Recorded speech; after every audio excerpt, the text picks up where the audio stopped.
నర్సరావుపేటలో RTC retired employees తరపున తమ సమస్యల్ని పరిష్కరించాలని ఆర్ఎం అంజిత కుమారికి మెమరాండం అందజేశారు. ఈ సందర్భంగా రిటైర్డ్ ఉద్యోగులు మాట్లాడుతూ తమ సమస్యల్ని పరిష్కరించాలని ప్రభుత్వాన్ని కోరారు.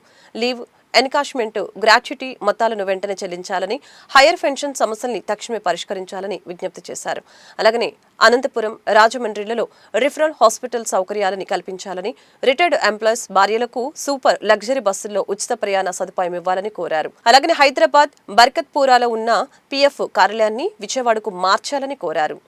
హయ్యర్ పెన్షన్ ఏదైతే ఉందో ఆ హయ్యర్ పెన్షన్ ఆర్టీసీ కార్మికులకి సరిగా రావడం లేదు.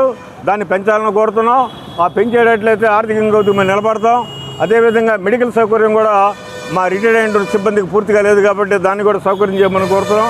హైదరాబాద్లో బర్కత్పూరాలో ఉన్నటువంటి పిఎఫ్ ఆఫీస్ని విజయవాడకి తరలించేటట్లయితే ఇక్కడి నుంచి వర్కర్లు విజయవాడ వెళ్ళి రిప్రజెంటేషన్ చేసుకోవడం బాగుంటుందని చెప్పి అది కూడా మార్చాలని కోరుతున్నాం.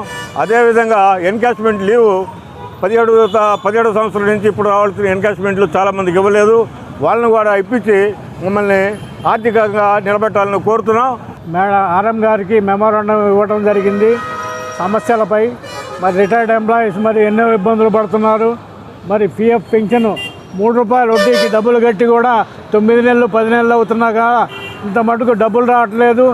అలాగే సూపర్ లగ్జరీకి ఫ్రీ బస్ మరి సౌకర్యం ప్రజలకు కల్పించారు. మరి ఆర్టీసీ రిటైర్డ్ కార్మికులకు కూడా కల్పించాలని కోరుకుంటున్నాం.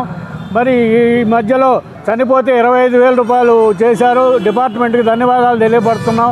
అదేవిధంగా ఈ సమస్యలన్నీ పరిష్కారం చేసి పిఎఫ్ ఆఫీస్ని హైదరాబాద్ నుంచి విభజన అయిపోయిన తర్వాత కూడా హైదరాబాద్లోనే పిఎఫ్ ఆఫీస్ ఉంది. మరి అది పిఎఫ్ ఆఫీస్ని విజయవాడకు పంపించాలని, విజయవాడకు మార్చి కార్మికులకు, రిటైర్డ్ అయిన కార్మికులకు సౌకర్యం కల్పించాలని కోరుకుంటూ